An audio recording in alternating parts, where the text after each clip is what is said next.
STR marketing వారి Sri Venkatalakshmi Padmavathi agencies, Sri Rajeshwari agencies, Kuricher road Darsi, మా branch Podili road Darsi. మా వద్ద గృహ నిర్మాణాలకు కావలసిన సిమెంటు, స్టీల్, శానిటరీ వేర్, అన్ని కంపెనీల పెయింట్స్ మొదలగునవి లభించును.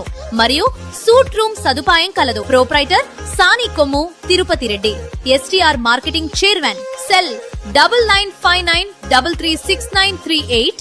ప్రస్తుతం వేసవి ఎండలు ఎక్కువగా ఉంటున్నందున కొన్ని పరిస్థితుల్లో విద్యుత్ ట్రాన్స్ఫార్మర్లు పలు చోట్ల పేలిపోతున్న సంఘటనలు, అలాగే కొన్ని సందర్భాల్లో పెనుగాళ్లు, అకాల వర్షాలు జరుగుతున్నందున విద్యుత్ సరఫరాకు అంతరాయం కలిగే పరిస్థితులు ఉంటున్నందున విద్యుత్ సిబ్బందిని అప్రమత్తం చేస్తూ అందరికీ అందుబాటులో ఉండేటట్లు చర్యలు చేపట్టడం జరిగిందని, కంట్రోల్ రూములు కూడా ఏర్పాటు చేయడం జరిగిందని దర్శి ఈఈ పి శ్రీనివాసులు తెలిపారు. ఎవరికైనా ఎప్పుడైనా విద్యుత్ సరఫరాలో అంతరాయం జరిగితే 1912 టోల్ ఫ్రీ నెంబర్ గానీ, దర్శి ఎల్ఎంసి నెంబరు 9491065264 కు గానీ ఫోన్ చేసి ప్రజలు తెలియజేయవచ్చునని, అలాగే సంబంధిత ఏఈలకు, లైన్ మ్యాన్లకు కూడా ఫోన్ చేసి తెలియజేయవచ్చునని తెలిపారు.